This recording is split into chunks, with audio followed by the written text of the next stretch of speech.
بسم الله الرحمن الرحیم. سلام عرض میکنم خدمت یکایی که شما بینندگان عزیز و ارجمند شبکه خراسان رضوی. همراه شما دوستان عزیز بیننده هستیم از سالن شهید بهشتی مشهد مقدس با مسابقه ای از هفته 12 رقابت‌های لیگ برتر فوتسال باشگاه‌های کشور. تقابل تیم‌های 13 و 14 جدول 14 تیمی لیگ برتر فوتسال، یعنی تیم‌های فرش آرای مشهد و آلومینیوم عراق. مسابقه‌ای که تا لحظات دیگر برگزار خواهد شد به میزبانی فرش آرا. می‌بینید زردپوشان نماینده استان خراسان رضوی رو که امروز مقابل تیم انتهای جدول ایرالکو، حالا می‌دونیم که آلومینیوم هست و در نهایت با همون شاکله‌ای که هم در فوتبال و هم در فوتسال تیم داری میکنن، اما اون نامی که مرسوم‌تر هستش رو سعی میکنیم که انشالله امروز اختصاص بدیم به نماینده استان مرکزی، یعنی تیم ایرالکو. من اجازه میخوام که صحبت داشته باشم در مورد نفراتی که امروز فرصت دارن تا به صلاح دید مربیانشون در زمین مسابقه حضور داشته باشن. اشکان صالحی، سعید افشاری، میثم خیام، علی ابراهیمی، رحمان سارانی، علی خدادادی، علی دادرسان، محمد گراوند، ابوالفضل افضلی، احسان سهیلی مقدم، نیما طاهری و محمد محبی بازیکنایی هستن که امروز میتونن برای تیم ایرالکو، تیمی که میدونیم که جدیداً هم با مسعود کیانفر سرمربی خودش قطع همکاری کرده و امروز همون چیزی که حداقل دوستان در باشگاه ایرالکو هم بهش اذعان داشتن، تا اطلاع ثانوی سکان هدایت این تیم بر عهده اعضای کادر فنیه که امروز کنار خط چهره آقای مهدی آنجفی دیده میشه به عنوان سرمربی، که البته خب ایشون به عنوان مربی و دستیار آقای کیانفر فعالیت میکردن. اون سمت برای تیم فرش آرا علی رحیمی، سینا اسدی، حامد عبداللهی، مسلم حیدری، سعید سروری، حسین محمدی، محسن محمدزاده، حمید حسینی، سجاد عادلی پور، یاسر کرمی، سینا زنگویی و قدرت بهادری بازیکنایی هستن که امروز میتونن برای فرشارا و به گونه‌ای برای تیم احمد شفیعی در زمین مسابقه حضور داشته باشن. فرشارا در سمت چپ و تیم ایرالکو در سمت راست. گیرنده های تلویزیونی شما استقرارشون کاملا به چشم میاد.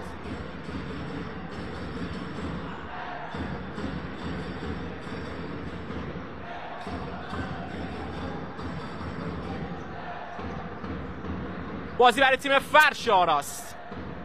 قدرت بهادری، محسن محمدزاده سمت راست، یه لحظه تحت تعقیب بازیکن تیم آلومینیوم بود سینا زنگویی، بهش نزدیک شده یک لحظه اشکان صالحی. دیدید یک لحظه کاپیتان تیم ایرالکو رو. کوبل داوری بازی امروز متشکل از این نفراتی هستن که به سمع و نظر شما عزیزان میرسونم. داور اول آقای مجید فراهانی، داور دوم میلاد سعیدی، داور سوم محمد نوروزی و وقت نگهدار بازی امروز هم آقای ارسلان میرزاده هستند. رحمان سارانی برای تیم ایرالکو باید ضربه رو بزنه، در حالی که آقای فراهانی هم اشاره می‌کردن به رعایت فاصله طولی از سوی سینا زنگویی، حرکتی که این بازیکن مشهدی تیم ایرالکو رحمان سارانی انجام داد که احتیاج به معرفی نداره، سالها برای فرشارا بازی می‌کرد. رحمان سارانی بازیکنی که با تیم کلخی تفلیس موفق شده که به مقام نایب قهرمانی لیگ برتر فوتسال گرجستان دست پیدا بکنه. یه مقطع هم که جدا شد قبل از اینکه به ایران برگرده، در تیم جوهر مالزی بازی میکرد رحمان سارانی، بعد هم به ایران اومد و پالایش نفت بندرعباس و حالا هم که عضویت باشگاه ایرالکو رو داره. سینا زنگویی موقعیت در تیم فرشارا، یه بار دیگه ضربه که اونجا زده شد از سوی این چهره کاپیتان قدرت بهادری. 18 دقیقه و 26 ثانیه تا پایان نیمه اول زمان باقی مونده، بدون گل مساوی. رحمان سارانی مدام جا خالی میکنن بازیکن ایرالکو، لب خط اونجا اثرگذاری محسن محمدزاده، یک لحظه مانع از پیشروی علی ابراهیمی شد.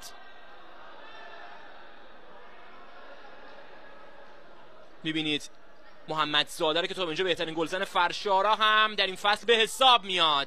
حرکت رو به جلو از اشکان صالحی، بازم خطایی که اعلام میشه به روی این بازیکن.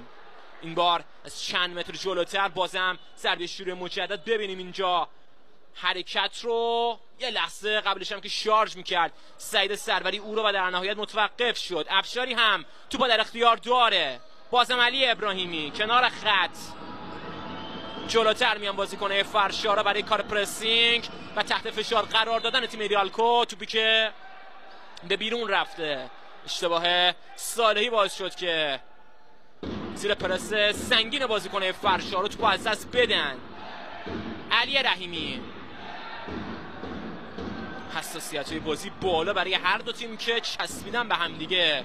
هر دو با 6 امتیاز و به شدت به دنبال کسب هر 3 امتیاز این بازی هستن تا قدری بتونن خودشونو از بحران جدا بکنن و امیدوار باشن به ادامه لیگ برتر فوتسال. سینا زنگویی که هفته‌های گذشتن بد کار نکرده برای فرشارا، هرچند که نتیجه مطلوب برای نماینده استان خراسان رضوی به دست نیومده. ضد حمله ایرالکو شکل گرفته. بازم اشکان صالحی، سعید افشاری به دنبال گزینه مناسب هست. یه لحظه برخورده بدون توپ دو بازیکن، سروری و صالحی. بازم رحمان سارانی نگه داشته، مقابلش ایستادگی کرده سینا زنگویی. یه لحظه اونجا میاد به سبک بسکتبالیا، مانع حرکت سینا زنگویی بشه. داور خطا رو اعلام کرد، نمیذاشت سینا زنگویی به راحتی کار تدافعی رو انجام بده. آقای مجید فراهانی، این داور هم با قاطعیت برخورد میکنن با بازیکن خاطی، او رو از صحنه جدا میکنن و نمیذارن که بیش از این مشاجره ادامه داشته باشه. خطا رخ داد و بازی رو حامد عبداللهی که تو این لحظات به زمین اومده شروع خواهد کرد. دو بازیکن دیگه هم هستن کنار زمین مثل حمید حسینی و سجاد عادلی پور که اونها هم مترصد حضور در زمین مسابقه هستن. سمت چپ کنترل با سینه از محسن محمدزاده و ضربه‌ای که از زاویه تقریبا بسته زد و توپش کنار دروازه به بیرون رفت. یه لحظه بازیکن فرشارا حال سری میان تا مبادا از نقطه کور زمینشون استفاده بکنن و دروازه رو باز بکنن. بازیکن ایرالکو، بازیکنه که عرض کردم اومدن مضاف بر اون بازیکن‌ها. مسلم حیدری بازیکن رأس فرشارا هم توی این لحظات در تدابیر احمد شفیعی جای گرفته. دو سه بار با بدن نشون داد. حالا یه موقع این سمت ایرالکو به وجود میاره و اونها هم موفق میشن که یک ذره تیم فرشارا رو به دردسر بندازن. اینجا با هم دیدیم که محسن محمدزاده توپش با اختلافی نسبتا زیاد از کنار دروازه به بیرون رفت.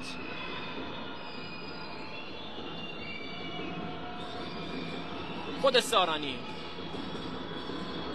اشکان صالحی، یکی دوبار بهش شوک داد. عادلی پور ضربه‌شو میزنه از زاویه بسته. حمید حسینی بازیکن افغانستانی فرشارا یه پا زد که توپش نگرفت و با توپ بیرون میره. این بازیکن در کنترل توپش تقریبا موفق بود. میثم خیام بازیکنی که الان میخواد ضربه اوتو بزنه که او هم در مشهد در سطح اول فوتسال ایران سابقه فعالیت داره. همین بازیکن که هم برای چیپس کامل و هم برای مؤسسه مالی اعتباری فردوسی بازی میکرد، تیم هایی که الان هیچ اثری ازشون در فوتسال نیست برای استان خراسان رضوی. بازی مستقیم تحت فشار بود و این بارم نتونست درست تصمیم بگیره. این بازیکن افشاری 15 دقیقه و 33 ثانیه تا پایان نیمه اول زمان باقی مونده.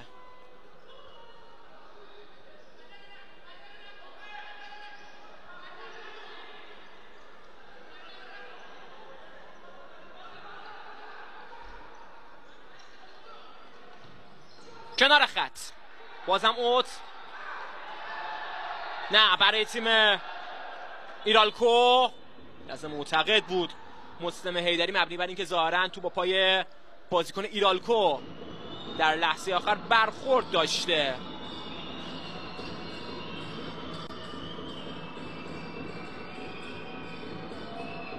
افشاری بهش نزدیک شد. حیدری که تو این لحظات در اکثر مسافه نفر به نفر هست. یه لحظه کنار خطم به داور سوم از کادر فنی ایرالکو معترض بودن که سعی میکنن آقای نوروزی به قائله فیصله بدن. سری جو میخوابه و بازی ادامه داره. حیدری با بدن نگه داشته، سعی میکنه که از قدرت جسمانی خودش استفاده لازم رو ببره.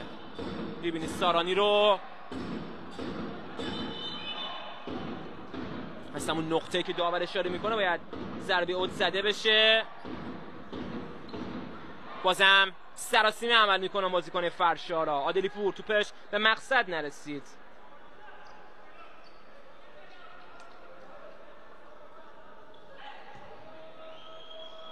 افشاری، ابوالفضل افضلی هم به زمین اومده. همین بازیکن به دنبال گزینه مناسب. سر ضرب توپش خوب نبود. محمد محبی توپ بیرون رفته برای فرشاره که تو این لحظات با ثبات عمل میکنه و بیشتر توپ میدان در اختیار دارن و به دنبال اولین موقعیت جدی هستن بگونه اون ضربه‌ای که حالا محسن محمدزاده زد یک ذره بازی رو به یک جوش و خروش عجیبی واداشت، اما در ادامه میتونه فرشارا بیشتر تسلط پیدا کنه بر جریان مسابقه. بازم سینا زنگویی، حامد عبداللهی اوت شده برای فرشارا. همه 7 مسابقه هفته 12 یا به عبارتی هفته ما قبل پایانی نیم فصل اول لیگ برتر فوتسال امروز برگزار میشه در اقصانقاط کشور عزیزمون. گوهرزمین تا به اینجا یکیش هستیم. شهرداری صاحب جلو کلینیک ایرانیان قم با کراپ الوند. سنیچ ساوه هم که هستیم پالایش نفت بندرعباس پذیرایی میکنه. مثل سنگون هم که فعلا 2-1 از پالایش نفت اصفهان عقب در خانه. بذارید این صحنه رو ببینیم با هم دیگه. مقدر فرشارا یه پاس کاتبک برای محمدزاده که نتونست بزنه. حالا رفتن که ضد حمله رو بزنن که پشت دفاع رو خوب جمع کرد. اونجا یه لحظه بازیکن فرشارا این چهره یعنی سینا زنگویی کیتی پسند و فولاد زرند ایرانیان دیگر مسابقه این هفته رو تشکیل میدن و در آخرین تقابل هفته 12 هم از ساعت 18 فولاد هرمزگان میزبان تیم سفیر گفتمان هست. اون سایر مسابقاتی که عرض کردم همشون رأس 16 همانند این مسابقه داره برگزار میشه. یه اشاره هم بکنیم به نتیجه تیم ملی فوتبال کشورمون در پایان نیمه اول در مرحله مقدماتی جام جهانی 2026 که تا پایان نیمه اول تیم ملی کشورمون و شاگردان آقای قلعه‌نویی 3-0 موفق شدن که کره شمالی رو مغلوب بکنن. اون بازی هم آخرین بازی دور رفت مرحله مقدماتی منطقه آسیا هستش. مهدی قائدی گل اول و محمد محبی هم برامون دبل کرده. تا به اینجا فعلا بچه‌هامون مقتدرانه دارن شکست میدن کره شمالی رو در کشور لاوس. آرزوی موفقیت داریم برای ملی پوشان کشورمون در نیمه دوم اون مسابقه. این ضربه موقعیت برای فرشارا تو پای چپش بود، خوب بود کارش این بازیکن. محسن محمدزاده رو تیر 2 بود اومد بزنه قدرت بهادری که یه جورایی سایه زنی کرد.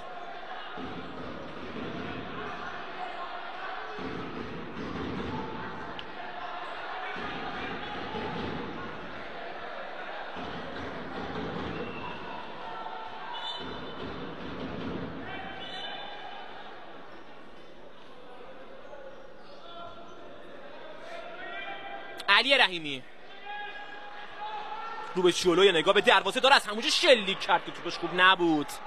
شگردم داره گهگدار پیش میاد که از این کار انجام میده. ارسال بلند خوب کنترل میکنه. یه موقعیت قبلش داور بازی رو نگه داشته. متعجب این بازیکن ابوالفضل افضلی. آقای فراهانی هم نزدیک به صحنه هستن و اشاره میکنن که خطا رو به درستی دیدن از بازیکن ایدالکو. پاشم بیش از حد بالا اومده بود، از حد معمول فراتر. بهادری سمت چپ میبینه سعید سروری رو، میخواد که یک بازیکن در نقطه حساس حرکت بکنه برای ایجاد فضاهای مناسب. این بار هم عدم هماهنگی بازیکن‌های فرشارا کاملا به چشم میاد. توپی که به بیرون رفته.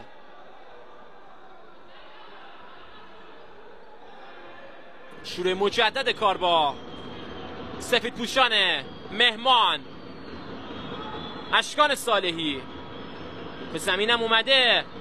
محمد گراوند یه لحظه اشتباهی که اونجا سر زده از محمد محبی. ارسال بلند، توپی که در اختیار علی رحیمی قرار میگیره. سینا زنگویی که هفته گذشته هم کم گل نزده برای تیم فرشارا، تو این هفته هم انگیزه های زیادی داره که دوباره بتونه خودش رو اثبات بکنه و نقش کلیدی ایفا بکنه در سه امتیازی که امروز فرشارا به شدت بهش احتیاج داره. که دوبار با بدن نشون داد میاره رو پای چپ خودش ضربه‌شو بدم نزد، دستش بالاست. ضمن اینکه اشاره‌ام داشت بهش احمد شفیعی که چرا کسی رو ندید، اما ضربه‌شو خیلی هم بد نزد. در حال این موقعیت هم نتونست به گونه قفل دروازه ایرالکو رو بشکنه. اینجا بود که تغییر مسیر داد و اومد با پای چپ ضربه رو زد و توپش در چارچوب جایی نداشت. رحیمی کارهای تکراری او که تا دایره مرکزی میدان پیشروی میکنه نزدیک نقطه کرنر. بازی با حوصله فرشارا یک و داد اما دو رو نگرفت. سینا زنگویی، محسن محمدزاده کاملا مأمور مراقبت حرکات او بود.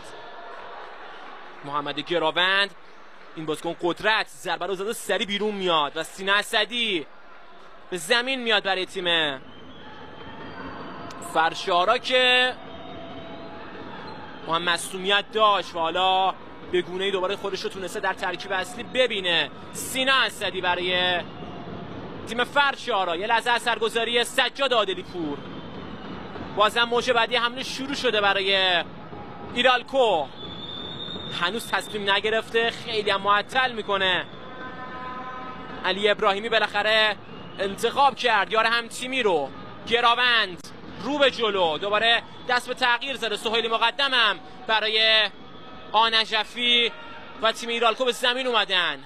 به مانورش ادامه میده از همونجا با پای چپ که بازم خیلی خوب در برابرش قرار داشت و از پس کنترل این بازیکن بر اومد. همین بازیکن سینا زنگویی صحبت میکنه با سعید سروری و قدرت بهادری. رو به عقب از همونجا گراوند، بد نبود ضربش، توپش به بیرون میره، هرچند که تا لحظه آخرم مشایعت میکرد توپو علی رحیمی. دیگر بازیکن جوان آینده دار فرشارا هم در ترکیب حضور داره، یعنی حسین محمدی، همین بازیکن که صاحب توپه. تکنیک بدی هم نداره، در مسافه‌های رو در رو هم معمولا پیروز میشه.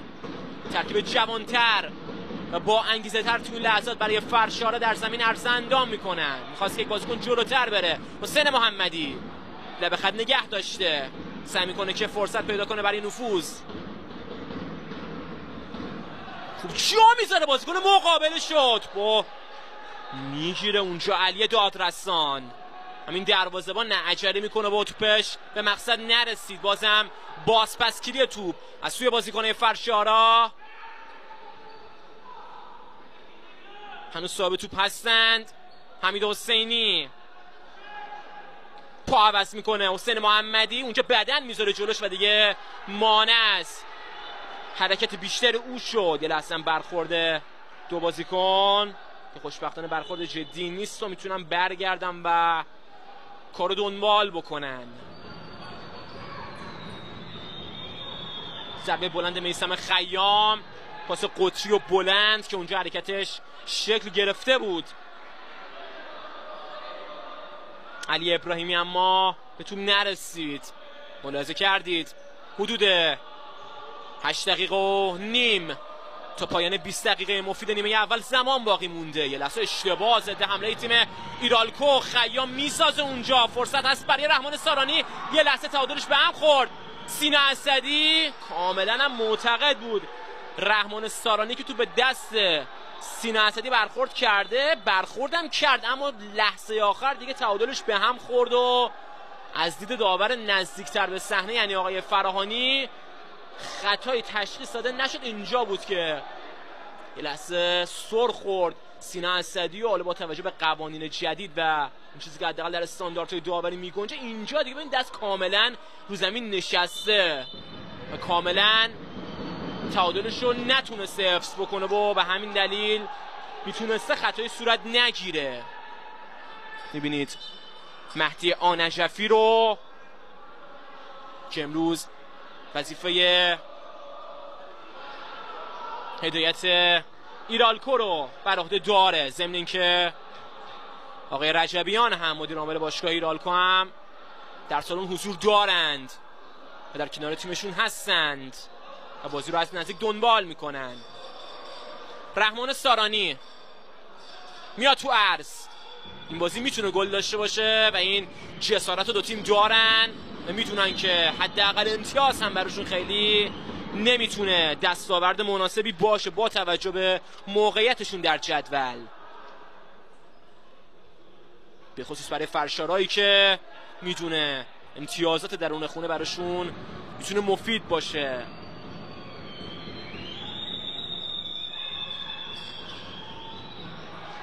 خیلی خوب بیرون میاد از دروازه. یه لحظه هم زارن دچار مشکل شد. علی رحیمی باید صحبت میکنه آقای میلاد سعیدی، تایید رو ازش میگیره که اگه میتونه کارو دنبال بکنه که بازی صورت بگیره، مشکل نداره. علی رحیمی یه لحظه رها کردن بازی کنه فرشارا، یارگیری نکرده بودن، تو خوب نقطه جایگیری کرده بود ابراهیمی. پرتاب دست بلند برای شروع سریع بازی و غافلگیری کردن تیم مقابل که نتونه سوپو کنترل بکنه. سعید سروری حرکتشون انفجاری و سریع بود. شاگردان احمد شفی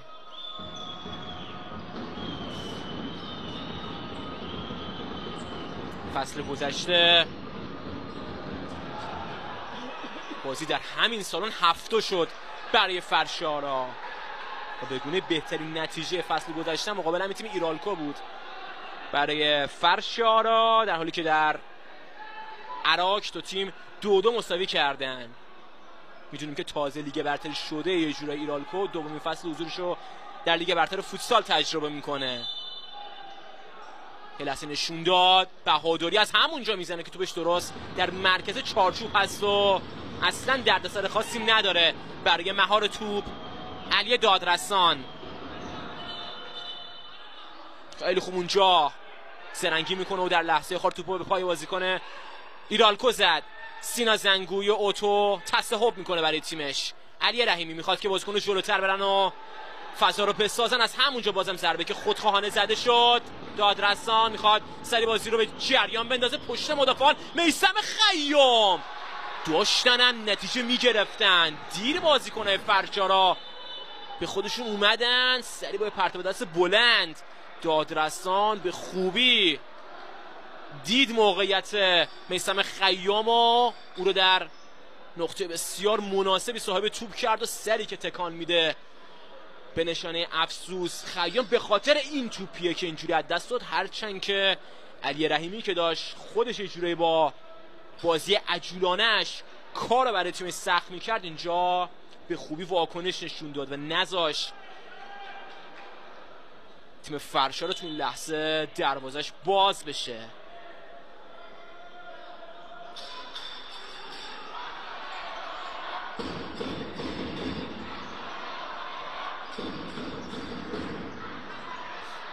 محسن محمدزاده یه لحظه کف میکشه، کار تکنیکی از او کاملا محو کرد بازیکن مقابلش، اما دیگه نتونست در ادامه روی توپ تسلط داشته باشه.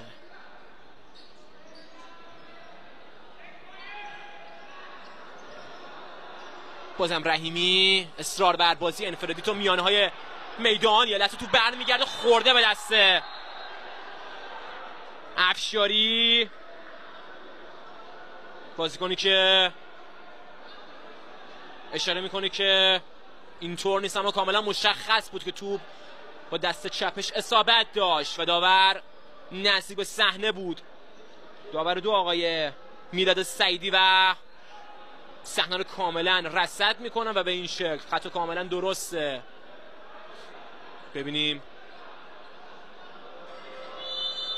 با این ضربه شروع مجدد که غیر مستقیم هم هست، اشتباه کرد حامد عبدالله، هیچ اشتباه بدی، کارو دشوار کرد برای بازیکن همتیمی، کاملا دست بازیکن فرشارا رو خونده بود و انگار آگاه بود میثم خیام که چه قصد و طرح و برنامه‌ای داره تیم فرشارا برای این ضربه شور مشدد. یه اصلا کاملا التهاب عجیبی حکم فرما میشه بر روی نیمکت تیم ایرالکو به خاطر این پشت پایی که انداخت قدرت بهادری و دیگه عملا مجبور بود، نمیتونست به جز این کار تمهید دیگه ای داشته باشه. ضد حمله بود، تک به تک بود و هر اتفاقی ممکن بود بیفته و دیگه تو این لحظه به گونه‌ای تنها راه نجات دروازه تیمشو بر همین کار میدونست. قدرت حالا از یک کادر فنی ایرالکو هم که به شدت معترض بودند و سر صدای جالب توجهی رو به راه انداخته بودن، نظرشون مبنی بر این بود که چرا داور از کارت قرمز به گونه استفاده نکرده بود. بازی از سر گرفته میشه، بازی تقریبا تمرین شده که ضربش خوب نبود. رحمان سارانی به قصد پاس ارسال کرد رو تیر دو، شاید بازیکن بیاد و اون ضربه نهایی رو بزنه که نه کسی نبود و نتونستن از این بخت گلزنی هم استفاده لازم رو ببرن. بازم یه لحظه بازی مستقیم همدیگه رو خوب پیدا نکردن، داشتن اشتباه میکردن بازیکن فرشارا، به هر ترتیب توپو از آن خودشون میکنن. بازم داشت اشتباه میکرد محمدزاده، اصرار و تقلب این که بخوام بازی انفرادی و کاملا منحصر به فرد انجام بدن اونجا نزدیک دروازه خودشون که میتونه در ادامه هم کارو سخت بکنه برای فرشارایی که یکی دو بارم از ضد حملات ایرالکو داشتن ضربه میخوردن. به هر حال سری به زمین حمله میان، از توی محلکی توپو در میارن و ضربه‌ای که به کرنر رفته دوباره یه ضربه اون فرم ایدئال برمیگرده فرشارا. بازی تو این به خصوص 5 دقیقه اخیر سر و شکل تهاجمی و کاملا جذابی رو داشت. اینجا ضربه که کاملا به خوبی مقاومت میکنه و توپو برگردوند. علی دادرستان بهادری کف کشی توپو انداخت جلو، چه تکل دو پای زد، کاملا توپو از سوی مالکیت قدرت در آورد و مال خودش کرد. محبی رحمان سارانی نزدیکش از محبی سری جا خالی میکنه و میره در محوطه جریمه، توپو برمیگردون علی رحیمی و ضربهش خیلی هم زاویه نداشت. رحمان سارانی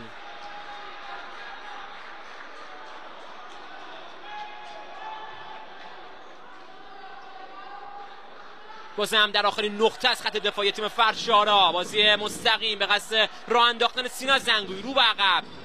بهادری از همونجا گارد شوت گرفت، فضا رو مناسب دید برای شوت زنی که توپش در بین راه هم برخورد میکنه به پای یک مدافع و در ادامه هم با اثرگذاری علی دادرستان دروازه‌بان ایرالکو توپ به کرنر رفت. دیدیم که نکاتی رو گوشزد میکرد شفیع، شاید به خاطر همین کرنر یه لحظه سارانی میاد و مانع از ضربه زدن بازیکن فرشارا شد. این سم افشاری خیلی خوب، قدرت بهادری حواسش جمعه، راه نمیده به بازیکن ایرالکو، بازی رو نگه میداره. آقای فراهانی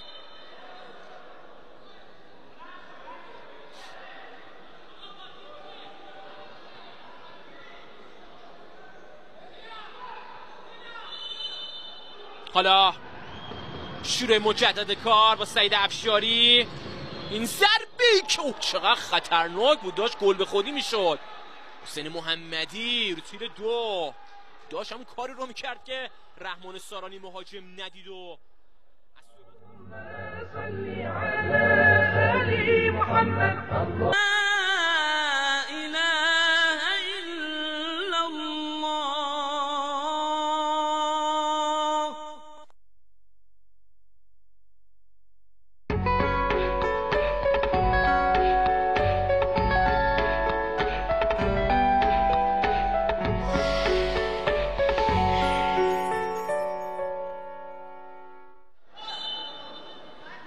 در حالی که ادامه بازی رو ملاحظه میکنید، امیدوارم که طاعت و عبادت همه شما عزیزان مورد قبول درگاه احدیت قرار گرفته باشه.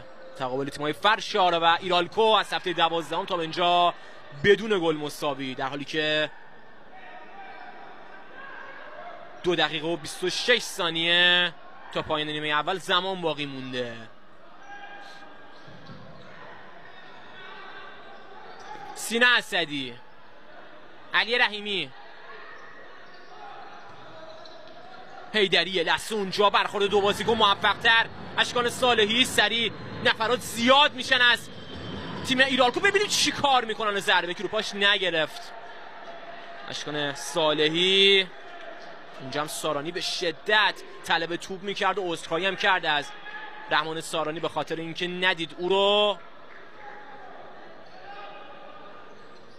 بازی رو از سر میگیره علی رحیمی. سینا زنگویی، توپ خورد تو صورت سارانی، برگشت حیدری زدش. بله کاملا برخورد درسته، اومد بچرخه و حرکت بکنه، هرچند به توپم نمیرسید فکر کنم. برخورد درست بود، چرخش در حین حرکت.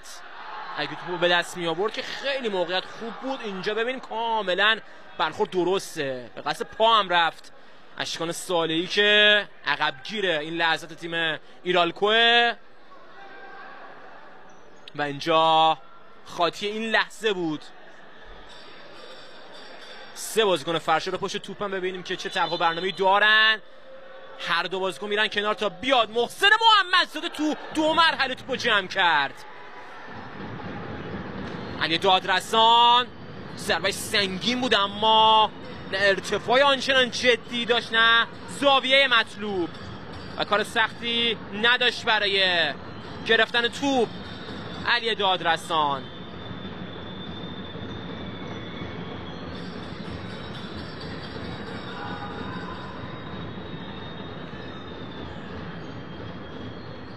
دوباره افشاری، بازپسگیری توپ اونجا خیلی خوب، تقلاش جواب میده، سروری دور میزنه محسن محمدزاده. تیم ایرالکو امروز 2 بازیکن نداره، امیرحسین زینعلی و وحید کمندلو به دلیل پارگی رباط صلیبی.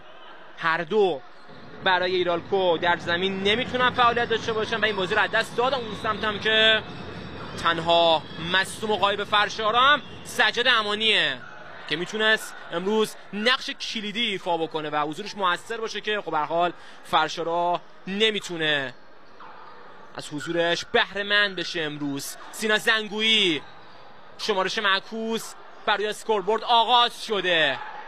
35 ثانیه ببینیم که توی این لحظات آیا اتفاق خاصی رخ میده یا نه. آخرین فرصت ها برای دو تیم، به خصوص برای ایرالکو که توی این لحظات رو به جلوتر حرکت میکنه. سعید افشاری سعی میکنه حداقل یه کورنر رو بگیره که موفقم بود. 24 ثانیه چون توپ مال ایرالکو بود، سریع از تنها فرصت وقت استراحت خودش استفاده میکنه آقای مهدی آنجفی، بازی رو نگه میداره تا 24 ثانیه که شاید حداقل با یک استراتژی و با یک طرح و برنامه بتونن که از این موقع استفاده بکنن و دست پر به رختکن برن. تو بازی تیم ملی کشورمونم یه گل خوردیم از تیم کره شمالی. قبلش هم هولوش دقیقه 51 شجاع خلیلزاده متاسفانه از زمین بازی اخراج شده. الان اونجا بازی 3-1 هولوش یک نیمه باید 10 نفره کارو دنبال بکنیم، هرچند که اختلاف مساعده و انشالله که بچه‌ها 3 امتیاز از اون بازی حساس بتونن بیرون بکشن.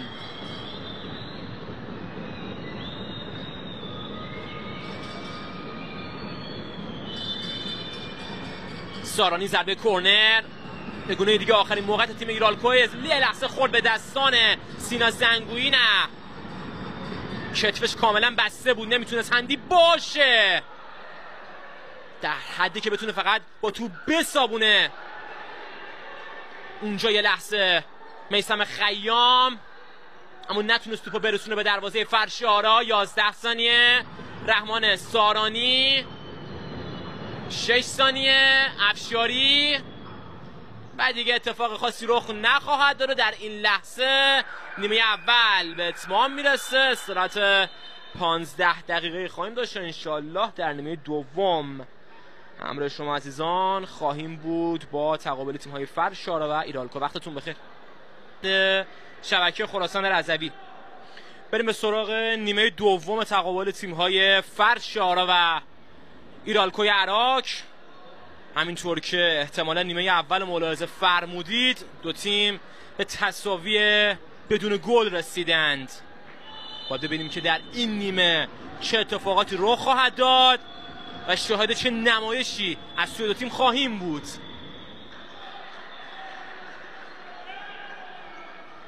تقریبا با همون 5 تا ابتدایی دو تیم اومدن به زمین. در نیمه دوم پاس تودر برای سعید سروری خوب شروع کرد فرشاره. پاس تودر تشکرم میکنه از محسن محمدزاده. سروری برای اینکه او رو انتخاب کرد موقعیت مناسب بود که توپ به جایی البته نرسید. علی رحیمی استراتژی پرتکرار که برها تا میانه میدان جلو میاد، میبینه، سعی میکنه آگاهی محیطی به دست بیاره و ارسال داشته باشه. علی رحیمی ضربه که به تیرک دروازه خورد. فرشاره که با توپ پر شروع کرده نیمه دوم اینجا بود که تهدید جدی متوجه دروازه ایرالکو شد. کاملا متفاوت از نیمه اول فرشاره آغاز کرده. بهادری ضربه که در میانه راه برخورد میکنه به میثم خیام. هنوز 1 دقیقه رو کامل به اتمام نرسوندیم. بوی گل میاد از این حملات بیوقفه تیم فرشاره. توپ عرض زمین رو طی میکنه و از این سمت به بیرون میره.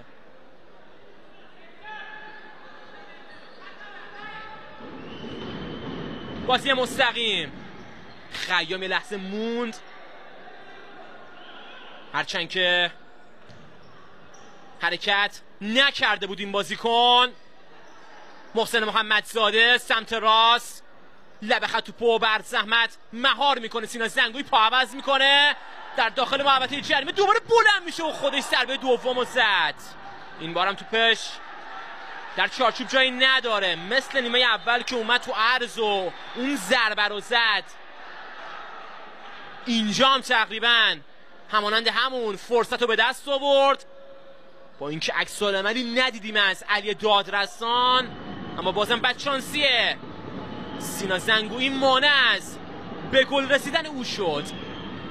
ارسال بلند رحمان سارانی بهترین گلزن تیم ایرالکو نگه میداره، کاملا با جو این سالن آشناست و میدونه که باید چه شرایطی رو داشته باشه برای اینکه بتونه امروز به تیمش کمک بکنه. چه شلیکی کرد، داشت میرفت گوشه دروازه. ما خوش اقبالی تیم فرشاره فعلا این تیمو نگه میداره و بازی همچنان با تساوی بدون گل ادامه پیدا میکنه. محمدزاده اکثرم اون حرارت و وجد به نزد تماشاچی مشهدی میاد با این روند کیفی بازی فرشاره که کاملا متفاوت از نیمه اول بود. اینجا بود که تو به تیرک دروازه خورد، به اون تلاقی تیرک عمودی و افقی خورد و رحیمی هم هر چند که سعی میکرد فضا رو کاملا مسدود کنه به ضربه رحمان سارانی. توپو در اختیار میگیره، سری باز میشن بازیکن‌های فرشاره. سعید سروری، بهادری سرش بالاست، به خوبی پیدا میکنه زنگوی رو. حالا هماهنگیشون یه لحظه اونجا معطل میکنه. سروری از گرد راه رسید. افشاری این سمت، خیام چه فضایی داره، موقعیت در تیم ایرالکو. تقریبا کاتبگ نه نتونستن این موقعیت رو به جایی برسونن، اما همچنان توپ میدان برای شاگردان آنجفی. خیام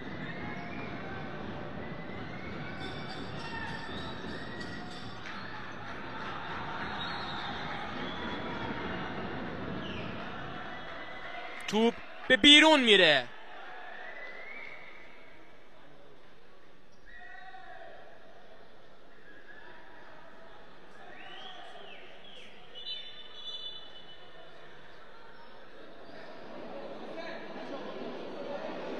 میبینید پشت به تصویر حمید حسینی رو، او هم تکاپوی زیادی داشت نیمه اول، بارها در رأس کارهای هجومی و برنامه‌های محوری فرشارا بود. یکی دو موقعیت هم داشت که تو پاش به جایی نرسید. دوباره ممکنه برگردن به اون شکل بازی محتاطانه، اما عرض کردم اصلا مساوی به درد دو تیم نخواهد خورد. حمید حسینی کاملا حرکاتش زیر نظر داره.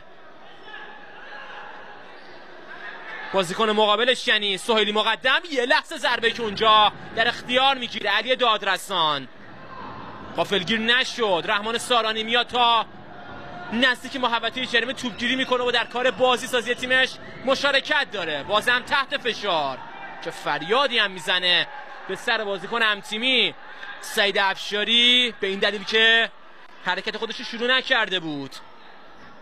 حمید حسینی کاملا خودشونو دیکته کردن به حریف. آزادی عمل بازیکنه فرشارا، توپو خوب میچرخونن اما اون شاید ضربه نهایی رو نمیتونن بزنن. اون برتری نسبی نیمه اول فرشارا تو این نیمه هم داره در کار این تیم دیده میشه. یه لحظه اشتباه حمید حسینی، میاد علی رحیمی برای کمک بهش. خطای بازیکن ایرالکو. این بازیکن سهیلی مقدم بلند میشه از زمین، سریع میره بیرون. متعجب بود از این که چرا آقای مجید فراهانی خطای او رو تشخیص دادن. اینجا بود یه لحظه توپ زیر پاش گیر کرد، اومد برگرده. این دستی که گذاشت برای اینکه بخواد در نبرد 5-5 توپو بگیره، داور متقاعد به اعلام خطا کرد. محبی هم تو زمین هست، اومد بچرخه و در لحظه ضربه رو بزنه که نتونست. خوب شروع میکنه علی دادرسان با پرتاب دست تیز و سریع، بلافاصله بازیکن رأسشونو در ضد حملات میبینه و در موقع تأسیس گلزنی قرارشون میده که این بارم ایرالکو حملشون ره به جایی نبرد. حالا فیکس 15 دقیقه تا پایان این بازی زمان باقی مونده، همچنان بدون گل مساوی.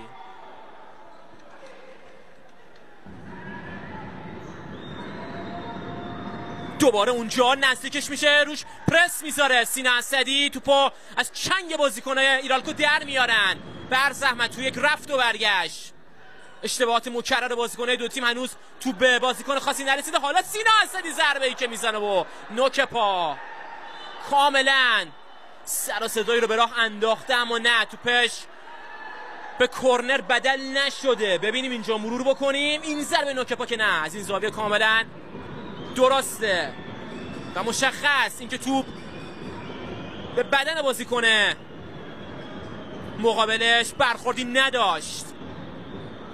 سعید افشاری کار تگذر، چشم بسته پاس داد به رحمان سارانی سمت راست. دوباره صالحی به زمین برگشته، مجدد از اون وزن سنگین تیمش کمک میگیره آنجفی و به بازیکنای با تجربه تر میدون میده تا شاید اونها بتونن که تو این لحظات گره رو از کار ایرالکو باز بکنن. سعی میکنن صبورانه توپو بچرخونن، یک لحظه اون فرصت طلایی رو پیدا بکنن. بازم اونجا هوشیار هستن مدافعان فرشارا، به شرطی که این اشتباهات فردی براشون مشکل ساز نشه. حالا ایرالکو خودشو تو این لحظات تحمیل کرده به سبک بازی فرشارا.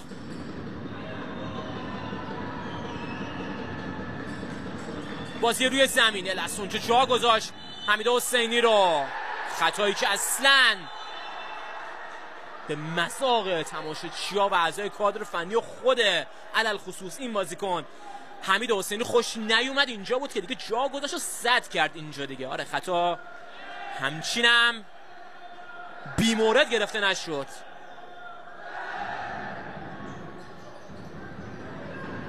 بازم همه جانب جلو میان بازیکن‌های فرشارا برای اینکه تیم حریفو در تنگنا قرار بدن.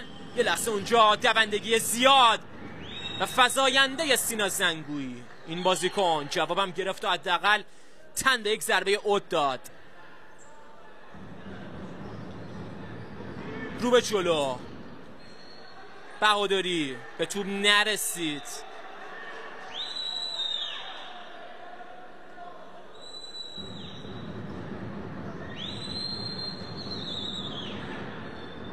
این سم یه لحظه یه جوری زیرش خالی کرد. اشکان صالحی یه خوشوبش قشنگ هم با هم دارن و اشاره میکنه که اصلا عمدی هم در کارش نبوده، که واقعا هم همینطور بود. برای توپ رفت صالحی، اما خطا هم درست از او گرفته شد. محمدزاده سریعا باید برگرده. علی رحیمی که خیلی جلو اومده بود، بازم توپو دارن لو میدن. یه دست گذاشت سینا زنگویی، نه آقای سعیدی میخوان که بلند شه کارو دنبال کنه. علی ابراهیمی این بازیکن اعتراضی هم نداره و به بازی ادامه میده. میبینیم دوباره پیشروی رحیمی رو تو اون دایره میانی زمین. محسن محمدزاده، دو سه بازیکن اونجا احاطه کردن. بازیکن فرشارا رو هنوز نتونسته کسی رو پیدا بکنه. حالا زنگویی، بازی تک ضرب. کم اشتباه هم در دفاع بوده ایرالکو و کمتر مجال و فرصت برای بازی سازی و ایجاد موقعیت مناسب دادن. سروری شاید تو این لحظه یه اتفاقی بیفته برای فرشارا. توش نقطه‌ای که درک متقابل و قشنگ از سبک بازی هم دیگه داشتن. قدرت رو پیدا میکنه سعید سروری، این بغل پا و این ضربه آخر که به تیرک عمودی دروازه خورد و به دروازه نرسید. حالا موقعیت سراسیمه بازی کنه ایرال کنه، استفاده نمیکنن. ضد حمله که حالا اونا هم متعاقبا توپ از دست دادن. یه لحظه آشفتگی و نفهمیدن بازیکن دو تیم چی شد. در حال دیگه هرچی که بود، دو تیم موقعیت‌های باد آورده رو به باد سپردن. دوباره یک ذره اون شور و هیجان برمیگرده به اردوی تماشاگران مشهدی و با تحرک بیشتری از تیم مورد علاقه خودشون حمایت میکنن. علی رحیمی یک جورایی هم تقریبا همون سیستم پاور پلی دیگه، اینقدر جلو میاد. علی رحیمی هم خب خیلی هم محصل جالبی براشون نداره. درسته برتری عددی تا یک جاهایی براشون شکل میگیره، اما اون بازیکن تارگت، اون بازیکن کاملا تخریب کننده نیست در بازی فرشارا که بتونه از تک تک فضا استفاده کنه برای ضربه زدن به تیم مقابل. بازم یه لحظه بازی احساسی سینا زنگویی که تا لحظه آخر شاید نفهمید خودش میخواد چیکار کنه. میثم خیام، سعید افشاری، خود خیام دستش بالا بود. علی ابراهیمی دید و بالاخره ابراهیمی صاحب توپ شد. یکی دوبار با توپ کار میکنه. بازم حالا بازیکن آلومینیومی که دارن اونا هم اشتباه میکنن. به کرات شاید فرصت طلبی فرشارا در ضد حملات، نه بهادری اشتباه عجیبی رو مرتکب شد. سریمت بیرون، جاشو به سینا اسدی میده. یک ذره اشتباهات فردی تو این لحظه داره در سمت هر دو تیم زیاد میشه. یکی دوبار میتونن از مهلکه نجات پیدا بکنن، اما دیگه یه لحظه یه اشتباه به همون اندازه میتونه کارو سخت بکنه برای تیم‌های ایرالکو و فرشارایی که محکوم هستن امروز به بی‌نقص بودن برابر هم دیگه. با توجه عرض کردم به جایگاهشون در جدول که رتبه ناظر 13 و 14 رو تصاحب کردن. فعلا کمتر از 10 دقیقه باقی مونده به اتمام این مسابقه. دوباره تیم ایرالکو تو این لحظات مالک توپ میدان هست. ضربه ناگهانی یه لحظه چرخوند، آورد رو پای چپ، ضربه رو زد محکم، شلیک زاویه دار رو به قدری که اینجوری علی رحیمی با یک سایش ریزی با دستش توپ رو منحرف کرد و رفت به کرنر. بعضی وقتا بد شوت میزنه علی ابراهیمی. حالا پاس لاب، ضربه والی و سر ضربه میثم خیام با ایستادگی بازیکن فرشارا و دفاع مناسبشون همراه بود. نه، اوت برای فرشاراست.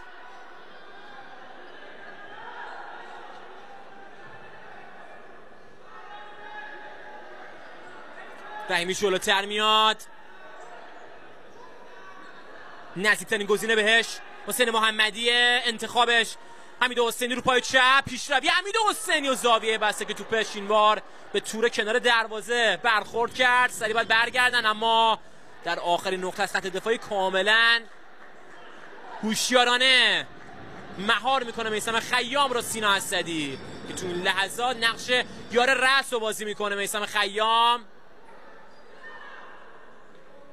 جلوتر، قدرت بدنی هم داره و معمولا دیدیم که تو چند پست از میثم خیام استفاده بشه در مسابقات. تو به بیرون رفته. علی خدادادی هم این بازیکن به زمین اومده و فکر میکنم که بار اولیه که در زمین میبینمش. آره، نیمه اول که اصلا نبود. او هم حالا فرصت فعالیت داره، باید کاملا فاصله طولی رو رعایت بکنه. شروع بازی با حمید حسینی، میاد جلو، ضربه‌شو میزنه، سریع باید برگرده. عادلی پور بازم اونجا نقش خودش رو ایفا میکنه به عنوان مدافع. علی خدادادی یه بار دیگه یک شیطنت انجام میده. این بارم مجبور میکنه آقای فراهانی رو به اینکه بخواد باش صحبت بکنه و به او دوباره تذکر بده، مبنی بر اینکه باید در نقطه‌ای که داور اشاره میکنه جایگیری کرده باشه. دو بازیکن اونجا اصلا نمیخوان غافلگیر بشن، رو به عقب، نه، پاس در عرض که این بارم تا لحظه آخر کاملا زیر نظر داشت حرکات حمید حسینی رو. علی ابراهیمی بازیکن ایرالکو، 8 دقیقه و 45 ثانیه زمان قابل توجهیه برای فرشارا که بتونه 3 امتیاز رو مال خودش بکنه، اما فعلا آهنگ تهاجمی تیم فرشارا اون چیزی نیستش که بتونه اونها رو به گل برسونه. یک ذره میگم اون چشنه احتیاط و اینکه خب 1 امتیاز خیلی بهتر از 3 امتیاز، شاید یک ذره دست و پای دو تیمو میبنده، اما اون جسارت در ادامه شاید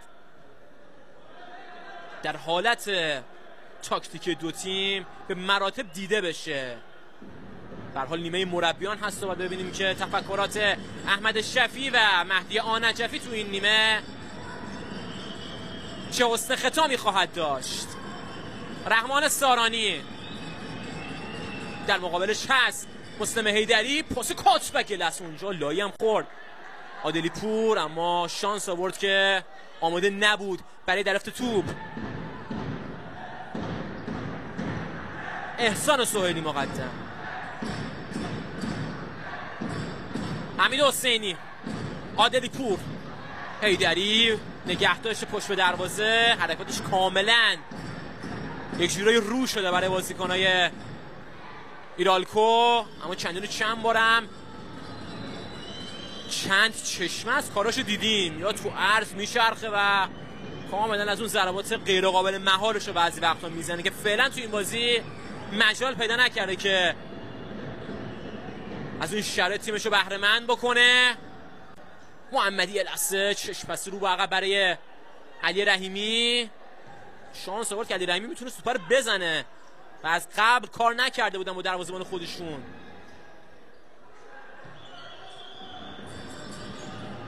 بازم سراسیمه بازیکن فرشارا به دنبال توپ، اصلا مشاجره لفظی دو بازیکن، باید فاصله بگیره محمدزاده، نه نزاع خاصی هم رخ نمیده و سریع قائله به اتمام میرسه. سروری زننده ضربه شروع مجدد، حیدری خود بازی سازی بکنه، حتما قصدش همین هست، بالاخره مهمترین دستاوردش گرفتن یک ضربه اوته. فرصت طلبه اگه بهش موقعیت برسه که فعلا از اون موقعیت‌های خاص فوتسالی نرسیده به مسلم حیدری.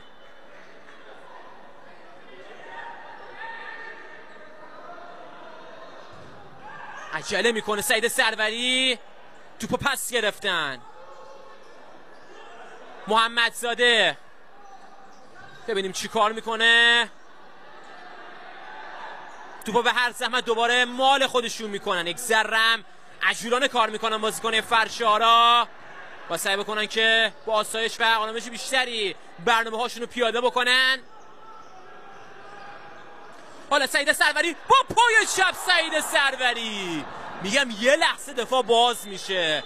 همین تک موقعیت هاست که فرشارا رو میتونه در این بازی به موفقیت برسونه. احمد شفیعی تیمش کم موقعیت به دست میاره و راحتم همین توپا رو از دست میده. این بارم تیر دروازه، فکر میکنم سومین تیریه که فرشارا در این بازی زد و این بار هم موقعیت این تیم ختم به گل نشد. خوش شانس هم هست علی دادرسان دروازه‌بان ایرالکو که تا به اینجا روز بدی رو هم سپری نکرده.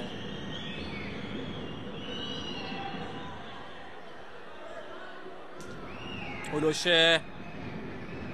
6 دقیقه و 25 ثانیه.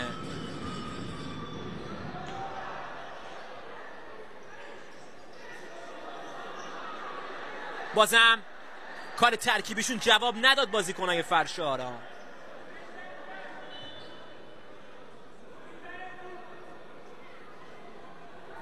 میبینید کاملا آماده است و اون سبک و سیاق دروازه‌بانی فوتسال تا جایی که تونسته زاویه رو بسته. علی دادرسان این بارم یه جوری چشم بسته پاس داد. سروری اصرار به این که بخواد همون تک بازیکن داخل باکس رو ببینه. ضربه قدرت بهادری بغل پاش خیلی شدت نداشت. حالا این سمت چه موقعیتی برای ایرالکو. نیمکت ایرالکو نیمخیز شد اما منجر به شادی بعد گل نمیشه این حرکتشون، به خاطر اینکه خیام خیلی هم خوب کار کرد. میدونست فرصت نداره بخواد نگه داره و بخواد به گونه‌ای با چاشنی ملایمت توپ رو بزنه. سریع تصمیم گرفت اما توپش با اختلافی بسیار اندک از کنار دروازه فرشارا به بیرون رفت. رحمان سارانی فعلا در شهر خودش نتونسته مقابل تیم سابقش کاری انجام بده. محسن محمدزاده است همونجا ضربه مستقیم که بیشتر تو این لحظات رو این حربه تاکتیکی نگاهشون معطوف شده بازیکن‌های فرشارا و متمرکز هستند. بازم افسوس خیام از اینکه نتونست توپ رو کنترل بکنه که اگه میکرد خیلی خطرناک بود، چون کسی در شعاع 2 متریش هم نبود. سروری نصف و نیمه رو تو بسر میگذاره. محمد محبی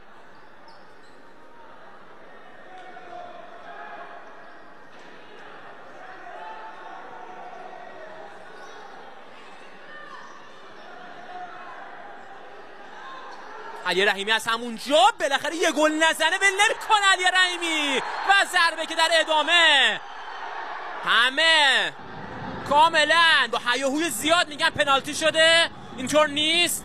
میثم خیام سریع برمیگردن و به آرایش دفاعی خودشون میرسن بازیکن فرشارا. مبادا ایرالکو بهشون آسیب بزنه. ضربه رحمان سارانی که شگردم داره اما این بارم ضربش خوب نبود. اینجا یه لحظه 2 ضربش میکنه، اینجا رفت بزنه.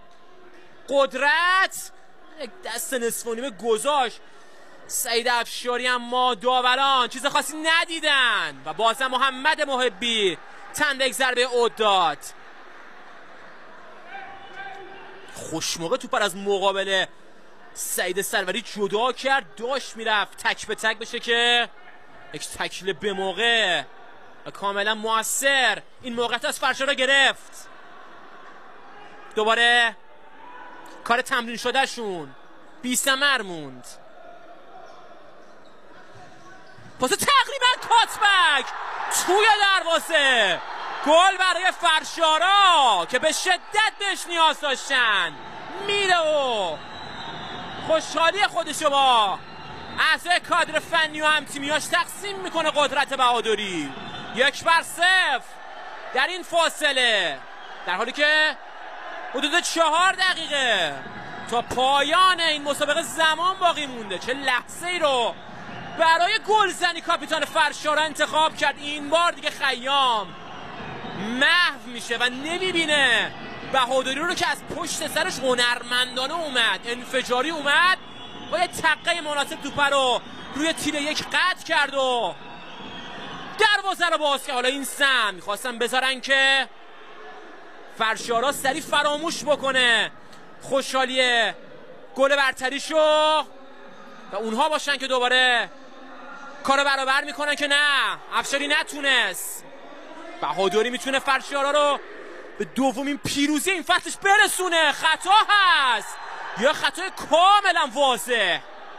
سعید افشاری که در رأس همه صحنه هایی بوده که از اول بازی تا الان مرتکب خطا شدن. فکر میکنم به تنهایی تا به اینجا فقط 4-5 بار خطا کرده، اونم در موقعیت‌های حساس. سعید افشاری که 2 بار نیمه اول فرشارا رو از رسیدن به گلزنی باز داشت. اینجا بود خیلی خوب، از بین پاهای علی دادرسان بغل پای فنی و حساب شده و قدرتی که یک امتیاز حیاتی و کاملا نفسی رو میخواد از این بازی برای تیمش خارج بکنه. بهادری ضربه ای که نه، جوندار نبود پش. بعد از برخورد به بازیکن ایرالکو به بیرون میره. الکسرم اون تراوت برگشته به بازی فرشارا و میرن برای گل دوم. یه بار دیگه موقعیت پنالتی شد، پنالتی برای فرشارا. رحمان سارانی رو ببینید چقدر برآشفته شد، اصلا حد و مرز نداره آستانه اعتراضاتش. حتی آقای فراهانی هم میان حداقل جریمه رو براش در نظر میگیره. آقای سعیدی میگه چرا سود زدی، میگه اصلا داوری نبودی که این صحنه رو بخوای ببینی. حالا تا جایی که میشد لبخونی کنی حداقل تا جایی صحبتای رحمانو اینجا با هم ببینیم. یه ضربه‌ای که دفع میکنه، پیران قشنگ کشید، قشنگم کشید. چه خطای واضحی هم بود. و این بار فرشارا فرصت میکنه که از روی نقطه پنالتی دروازه رو باز بکنه. محسن محمدزاده که 3 بار از روی نقطه پنالتی این فصل برای تیمش گل زده. ببینیم 4مین بار چه میکنه در این سالن برای فرشارا که معمولا هم پنالتیش گل میشه. خطا نداشته تو این فصل در این مهم محسن محمدزاده و میخواد که همچنان به روند گلزنی های خودش ادامه بده. گل بزنه 6 گله میشه محسن محمدزاده. اصرار به رعایت فاصله پشت خط قرار بگیرن. نحوه استقرار دادرسان روی خط. محسن محمدزاده و گل به ثمر رسید. گل دوم و به گونه ای شاید تیر خلاص فرشارا بود و اون آسودگی خاطر میاد به اردوی فرشارایی ها، به خصوص احمد شفیعی و تماشاچی‌ها. نظر خیال راحت کرد با این ضربه خیلی خوب محکم جهت و تشخیص داد. علی دادرسان اما انقدر محکم زد که این خوشحالی متعاقباً به سراغش میاد. 2-0 برای فرشارا. دیگه میخوان ظاهراً برسن به روزای خوبشون فرشارایی ها و این برد میتونه حسن مطلع کار باشه. و حالا با مدد گرفتن از نامی 8مین اخطار تابناک آسمان امامت و ولایت، تماشاچی‌ها فرشارا رو تشویق میکنن و حتما خوشحال از این که تیمشون بعد از مدت‌ها به یک برد داره دست پیدا میکنه. بازی تیم ملی کشورمون هم خوشبختانه با برد تموم شد. بازی که 2 نیمه متفاوت داشت. نیمه دوم خطرناک شد برای ما، در حالی که شما گل دوم فرشارا رو میبینید. نیمه دومی که حتی با اخراج شجاع خلیلزاده همراه شد. یه پنالتی هم مهدی طارمی خراب کرد، اما 3 امتیاز حساس اون بازی رو بچه‌های ما گرفتن. خوشبختانه و موقعیت ما در صدر جدول تثبیت شد.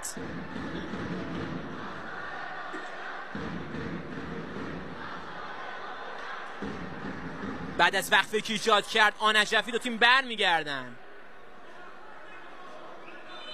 بازی از سر گرفته میشه.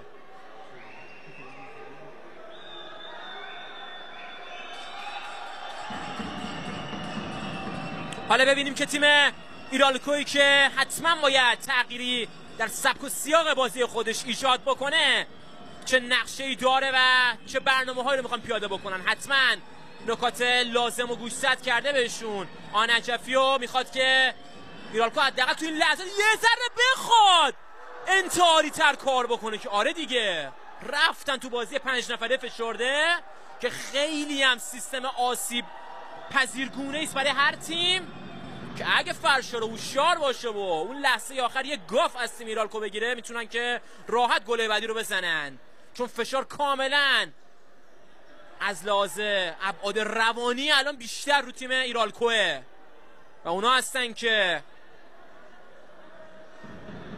کاملا به دنبال کم کردن اختلاف و گرفتن همون 1 امتیاز هستن، چون سخته که دیگه بخوان 3 امتیاز رو بگیرن. عراکی ها میثم خیام، ضربه رحمان سارانی، یه لحظه اونجا ایسته دیگه بازیکن فرشارا چیکار کرد؟ یه حرکت ناشیانه، اما مجبور شد واقعا علی خدادادی که خیلی هم حضور پررنگی نداشت در این بازی. این ضربه که اینجا یه لحظه میخوره به فکر کنم محسن محمدزاده، جمع میکنه رفت که بزنه، نه سجاد عادلی پور بود، قبلش توپ رو به گونه بلاک کرد، در ادامه هم که اومد و خطا برای این دروازه‌بان اعلام شد. مهدی آنجفی کار تیمش بیشتر گره میخوره، 6 امتیازی میمونن و حالا فرشاد خودشو به اندازه 3 امتیاز از تیم ایرالکو جدا میکنه.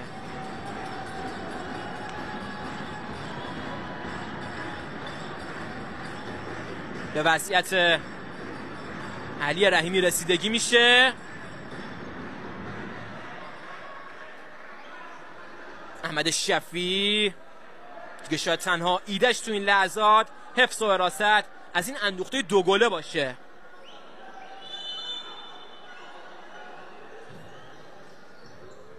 یه لحظه با سر صابون توپو حیدری، اما برای چه کسی؟ کسی نبود در بین راه.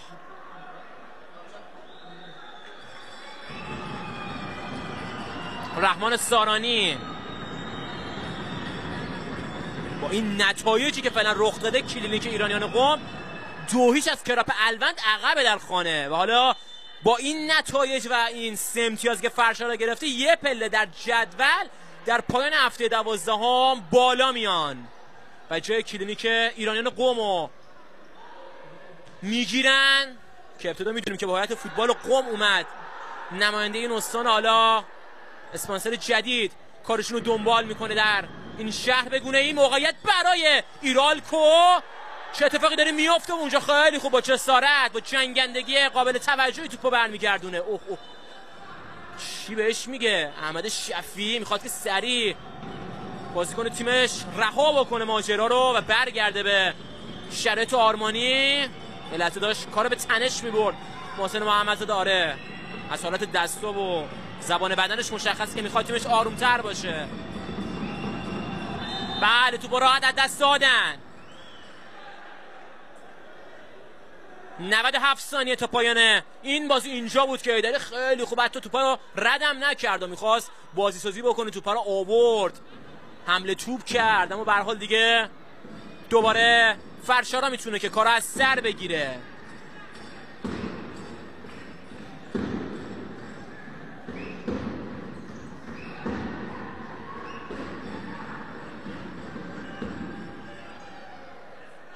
شروع بازی با ایرالکو،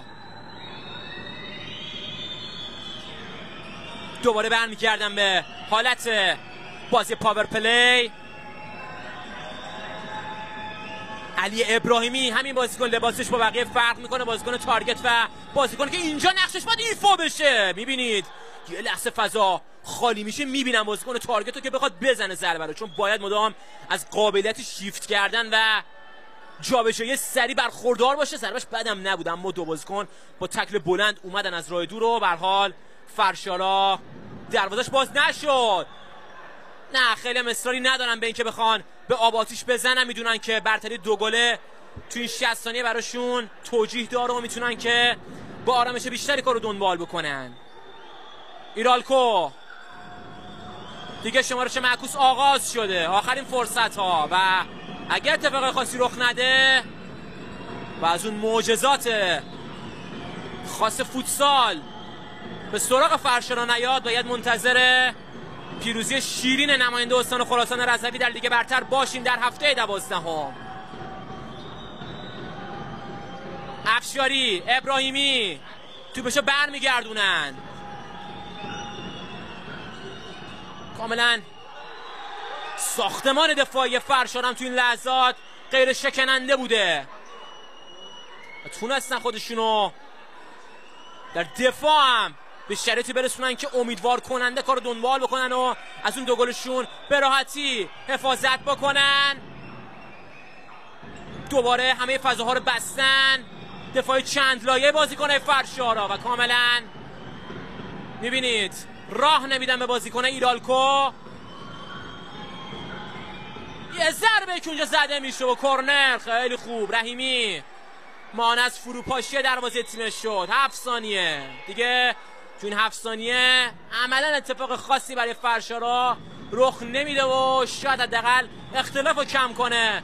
ایرالکو یه موقعیت، یه ضربه و باز هم اونجا خیلی خوب تکل نجات بخش از سجاد عادلی پور. 2 ثانیه و 0.3 ثانیه آخرین ضربه و تمام. فرشارا موفق میشه این بازی رو 2-0 به سود